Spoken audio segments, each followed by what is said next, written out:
Ya, Assalamualaikum warahmatullahi wabarakatuh. Kembali lagi di channel gua, yaitu channel Bang Ari.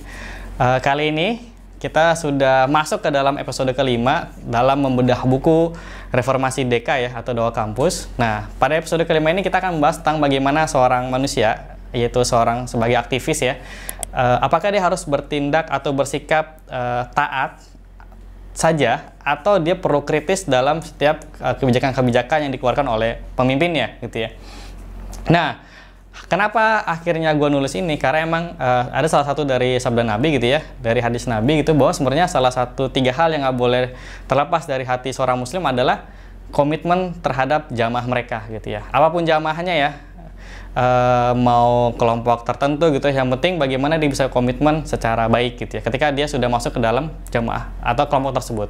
Nah, setiap manusia, kalau teman-teman pahami juga, kalau kita belajar di ilmu psikologi atau ilmu sosiologi gitu ya, bahwa sebenarnya setiap manusia, setiap individu itu punya nalurinya masing-masing buat bisa berkumpul bersama. Dalam konteks ini, bagaimana kita bisa membuat atau membentuk kelompok sosial, entah itu yang sevisi, semisi, punya hobi yang sama, punya kepentingan yang sama, akhirnya membuat kelompok sosial. Nah, dalam konteks ini memang sebagai contohnya adalah lembaga dakwah selaku entitas kelompok sosial itu sendiri gitu ya. Nah, kita juga paham bahwa ketika kita sudah masuk ke dalam sebuah kelompok sosial atau organisasi ataupun apapun namanya gitu ya, ada salah satu syarat yang paling utama gitu ya. Dan pertama adalah masalah kesolidan gitu ya. Nah, masalah kesolidan ini satu hal yang perlu kita sepakati bersama, bahwa setiap kelompok harus solid. Kenapa harus solid? Karena kalau nggak solid, susah gitu ya mau jalan mau lari kencang organisasinya, ada orang-orang yang nggak komitmen atau nggak solid, susah gitu ya. Ada kebijakan A tapi ternyata di bawahnya banyak ngegosipin atau ngedumel ya, susah juga buat jalan gitu. Makanya butuh ada kesolidan, walaupun nanti di dalamnya ada dinamika yang bisa kita alami bersama, bagaimana kesolidan ini juga tidak hanya kesolidan buta, tapi juga kesolidan yang yang rasional gitu ya, yang masuk akal, yang bisa kita lakukan. Oke, kita akan coba membandingkan, ini bukannya dalam konteks menegasi atau mengingkari atau mendiskreditkan yang lain ya. Kalau kita lihat aktivis di zaman dulu gitu ya, zaman old gitu ya, old school, kita sering mendengar di para pendahulu-pendahulu kita bahwa wah, kalau aktivis zaman dulu tuh kayaknya orangnya militan gitu ya, militan. Disuruh ini langsung gitu ya, dapat instruksi ini langsung gitu ya. Pokoknya mau ditempatin di plotting dimanapun dia mau gitu, tanpa berpikir panjang, atau kalau dalam ilmu sosiologi itu ada berorientasi nilai gitu ya, dia nggak pikir panjang gitu, udah langsung lakuin, karena mereka meyakini bahwa pasti ada hikmah di balik itu semua gitu. Jadi jalan dulu aja, baru dia dapat hikmahnya gitu ya, dan dapat manfaatnya juga gitu. Nah, kalau yang kita lihat di era sekarang ya, yang di new aktivis misalnya gitu ya, kita bisa melihat, mungkin saya juga beberapa kali mengamati gitu ya, bahwa sebenarnya new aktivis ini sebagian aja yang militan gitu, nggak banyak. Mungkin 4L ya, lu lagi gitu, itu aja. Makanya di sini hanya sebagian aja gitu, nggak kayak zaman dulu tuh orang tuh semangat banget. Atau bahkan waktu gua juga waktu menjadi mahasiswa gitu ya, ketika Ri tolong dong jagain kotak TPS pemira segala macam ya, waktu gua jadi ketua juga waktu itu ya, udah nggak mikir tuh, ngapain sih gue jaga TPS segala macam, ada yang lebih ini kok, ada yang di bawah gua kok. Tapi gua ngerasa ketika dapet instruksi itu ya, gua senang-senang aja gitu. Pasti ada kebaikan di situ gitu ya, bisa ngasih laporan dan seterusnya, pasti banyak hikmah di situ. Jadi beda sama sekarang, banyak nanya, akhirnya nggak dikerjain dan seterusnya, malah ngilang gitu ya. Nah, itu hanya sebagian saja yang mereka militan itu, entah pemahamannya kurang, walaupun banyak kita bahas ya, pemahamannya emang kurang, pemahamannya masih belum di level tertentu misalnya gitu ya, akhirnya mereka sulit bergerak. Nah, akhirnya di sini gue coba bagaimana, ya walaupun nih di era sekarang aktivis sudah seperti itu ya, gue pengen reborn lah. Mungkin kalau di film-film kan ada reborn. Nah, gue pengen bikin coba bagaimana memberikan sebuah pandangan baru ya, gimana kita bisa melahirkan kembali ya merebornkan aktivis ini yang sudah lama tidur terlelap gitu ya, apalagi lagi masa corona gitu ya. Dia mungkin lebih punya alasan lebih banyak buat tidak bergerak gitu. Oke, bagaimana reborn aktivis ini? Yang pertama adalah bagaimana si aktivis ini gitu ya, ketika sudah masuk ke dalam kelompoknya, pertama dia harus apa ya? Dia penting untuk bisa berargumen. Walaupun poin pertama, poin kedua ini sebenarnya mirip ya. Yang kedua adalah tentang berani berpendapat, gitu ya, berani opini dan penting berargumen. Kenapa hal ini penting? Bahwa kebanyakan maupun yang di old, yang di new gitu juga, mereka agak segan untuk mengatakan, misalnya mereka nggak setuju dengan kebijakannya, segan, mungkin pemimpinnya terlampau jauh umurnya gitu ya, atau ngerasa oh ini orang langitan gitu ya. Nah itu harus dihilangkan tuh persepsi kayak gitu loh, bahwa sebenarnya kita sama-sama manusia gitu. Nah ini kita harus penting, misal oh kita nggak sepakat sama kebijakan A, nah itu disampaikan aja dulu gitu ya, ditanyain ke pemimpin kita, kenapa sih kebijakan ini, kenapa nggak kebijakannya kayak gini. Kita juga di situ bisa ada ruang buat ngasih masukan gitu ya.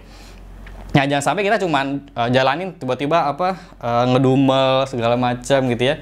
Nah itu malah nggak baik gitu ya di hati kita juga. Nah bagaimana kita bisa berani beropini, bahkan salah satu ciri masyarakat modern menurut Alex Inkeles juga kan salah satunya berani beropini, berani berpendapat gitu. Bahwa sebenarnya jangan sampai apalagi mahasiswa kan, jangan sampai kita malah takut atau segan buat beropini gitu. Malah nanti kita malah punya penyakit hati gitu ya. Nah, berikutnya adalah bagaimana ketika kita sudah menyampaikan dengan etika yang baik ya. Kita jangan sampai lupa ketika kita menyampaikan pendapat kita, opini kita, itu pakai cara-cara yang baik. Ada etikanya ya, nggak ujuk-ujuk nge-mention di Twitter atau di Instagram pemimpin kita, kan itu kan nggak baik ya. Publik juga bisa baca dan seterusnya gitu. Tapi kalau bisa kita ya face to face gitu, ketemu sambil makan seterusnya ya, kalau bisa bayarin sih ya. Nah, itu bisa gitu. Setelah kita udah menyampaikan secara baik gitu ya, baru akhirnya bagaimana kita juga harus melihat bahwa pemimpin kita juga punya berjiwa yang besar gitu ya. Berjiwa besar. Ini juga makanya kenapa tulisan ini tidak hanya berlaku kepada yang di level menengah ke bawah dalam konteks kelompok ya. Tapi juga bagaimana yang di atas gitu ya, atau orang yang di atasnya itu dia juga harus berjiwa besar. Karena ada kasus juga mereka ini abang-abang ini atau mbak-mbak ini juga kadang ketika dapat masukan malah nggak terima gitu, langsung aja gitu kalau udah ini aja gitu, nggak bisa diganggu gugat. Padahal sebenarnya mungkin ya bisa dielaborasi atau bisa dikembangkan kembali bahwa idenya si abang-abang mbak itu sebenarnya malah bisa lebih baik ketika dapat masukan dari bawahannya gitu, dari staffnya atau jadi pengurus hariannya dan seterusnya gitu. Nah ini jangan sampai malah nggak berjiwa besar itu.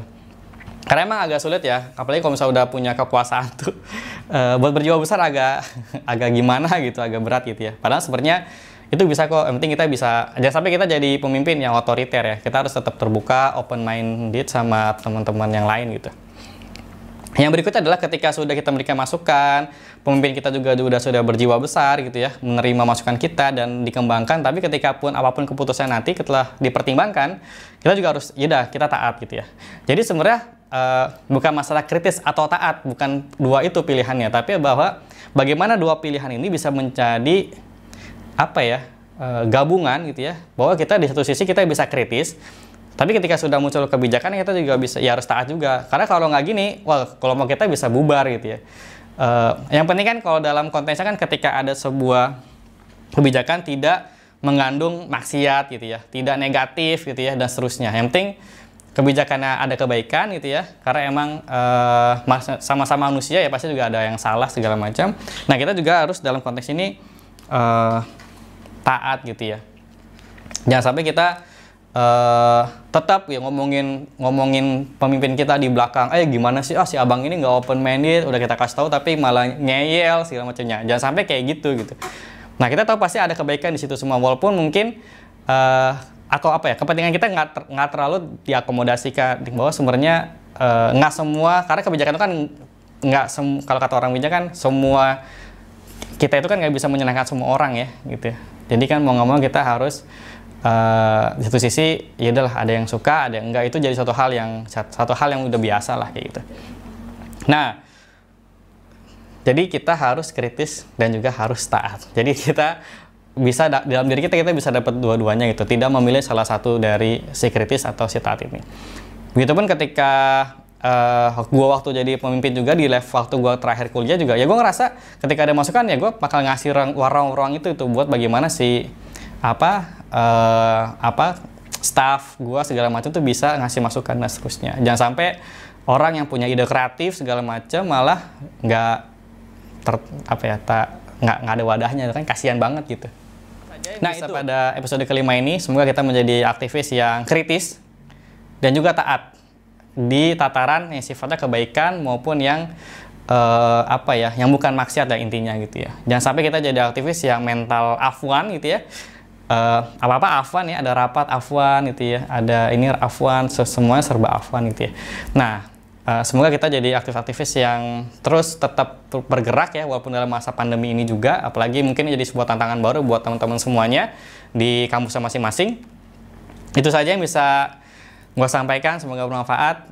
Kalau misalnya ada hal-hal yang mau dikomen, silahkan masuk ke kolom komentar gitu ya. Ada request tertentu terkait tema, bisa juga komen. Kalau memungkinkan gue bikin kontennya, akan gue buat gitu ya. Jangan lupa di like, share, and comment gitu ya. Jangan lupa paling penting adalah subscribe. Ya betul ya. Biar mendukung channel ini gitu ya. Itu saja. Sampai jumpa lagi brosis semua. Assalamualaikum warahmatullahi wabarakatuh.